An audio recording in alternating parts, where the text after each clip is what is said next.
So today we're gonna start another important topic, which is actually viral infections. So let's start it. Bismillahirrahmanirrahim. So first of all, we'll study the principal viruses that affect the oral and perioral region, in which we will study about the herpes simplex virus. In this we will study about the Varicella zoster virus, Epstein-Barr virus, group A Coxsackie virus, paramoxy in which we have actually mumps and measles and human papilloma virus. Okay, now moving towards the human herpes viruses. So first of all, we have actually human, in which we have actually herpes simplex virus type 1, herpes simplex virus type 2, and Varicella zoster virus type 3, and Epstein-Barr virus type 4, cytomegalovirus type 5. Human herpes virus also 6 and 7 and 8, and 8 is actually associated with the Kaposi sarcoma. It is actually associated with the Kaposi sarcoma. Now moving towards the herpes simplex virus infection. Okay, so first of all, it is a DNA virus. Okay, it is a DNA virus, and it has two main groups that occur, that is known in man. It is the most common herpetic infection that occurs in the oromaxillofacial area. Okay, type 1 is actually affects the oral mucosa, then it affects also pharynx, and it also affects the skin, where type 2 actually affects the genitalia. Okay, now basically these lesions which are produced by these two type of viruses appear to be identical. So means when the lesions that are produced by these two types of herpes simplex virus, so you can identify them. Okay, now okay, but one point that there are some suggestions that the long-term consequences when the infection that may be different since type 2 lesions or type 2 virus has been implicated in the production of also cervical carcinoma. Okay, and type 1 virus is implicated majority in the oral and facial lesions. Okay, means type 1 is actually more into oral and facial lesions, and type 2 is more cervical genitalia, so it produces cervical carcinoma. Okay, now they have actually etiology which is actually caused. So type 1 and 2 are the causative organisms. Okay, classification: what is primary, the other is secondary. So the primary, we have actually acute herpetic gingivitis, which is the most common viral infections that affect your mouth. It also affects the patients of main age groups, that are young children and young adults. In early adulthood, the infection may be subclinical. Okay, okay, means when in early adulthood the patient suffer from it, so it is basically subclinical. The secondary, we have actually herpetic stomatitis or herpes labialis. Now here, as I have said, it occurs mostly in children. It can affect two type of groups. It can affect your children, and it also affects the child adult. Okay, and if in early adulthood it occurs, so it is basically subclinical.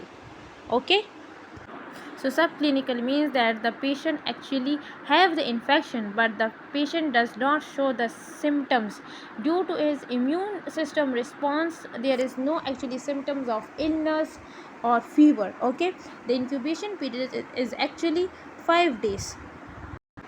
Cause of exposure to patient is actually when the patient was exposed to this virus, so the patient become infected. Okay, now prodromal. Basically, these are the prodromal symptoms, means these are the early signs and symptoms that actually appear before the full onset of the disease. Actually, that the patient suffer from high fever, malaise, tiredness, irritability, generalized muscle ache, or painful cervical lymphadenopathy. This phase actually lasts for a day or a 2 day. Okay, how the lesion represented of this? The lesion represent that there are group of vesicles on the oral mucosa that breaks and form a shallow ulcers. Means these are the vesicles, a lot of vesicles, and then these vesicles are rupture and form a shallow ulcer. These vesicles are small and basically breakdown of confluent group and large area of ulceration. The duration, the distribution is actually variable. They are not they have no symmetrical distribution. They are bright red sore, means these vesicles is actually bright, and sore means it has a burning sensation. Marked gingivitis resemblance acute leukemia. They are saying that the patient has also gingivitis that actually resemble the acute leukemia. Apart from oral lesion, there might be the lesion of the lip and circumoral skin, means the skin around your oral cavity also. Okay, now basically now moving towards the secondary herpetic stomatitis. So the prodromal symptoms, there is no such constitutional symptoms but smaller and fewer lesion. They have hard palate, attached gingiva, and basically it is pharyngotonsillar area. Before we have studied that their location was variable red sore, and they appear on the mucosa or also on the lip and circumoral lesion also. The duration is 6 to 10 days. Okay, now herpes labialis.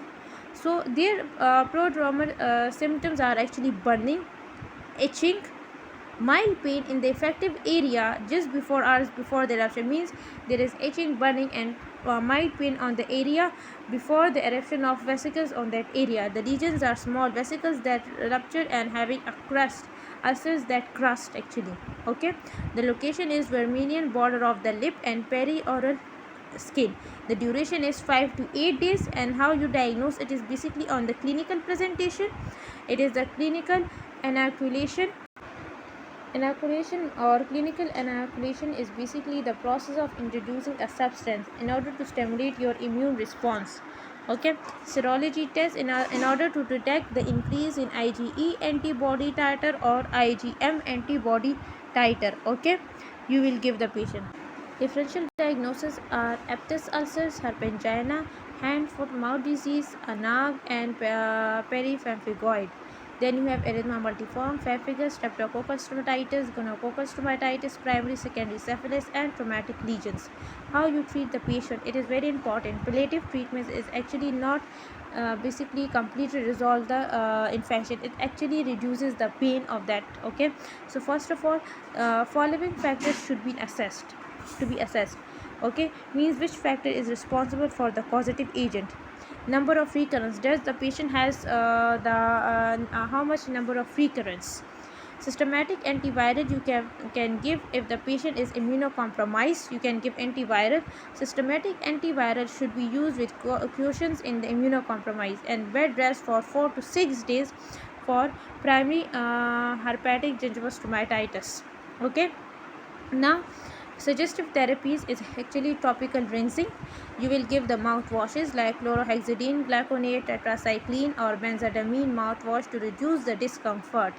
Okay, general supportive measures, rest, fluids for the pain and fever, antipyretics, antiallergesics, antiviral cream, which is acyclovir 4 times, pencyclovir cream, which is an acyclovir suspension for 15 milligram per kg. You can also give the tablet. You can also give, which is 200 milligram 5 times daily, 5 days for first. In the first 3 days of onset, it can reach to 800 milligram. Also, if the patient is immunocompromised, higher doses with close monitoring. If the patient is immunocompromised, so the higher doses should have a close monitoring. Valacyclovir is actually 500 milligram, famiciclovir 250 2 times daily, and for 5 days you will give.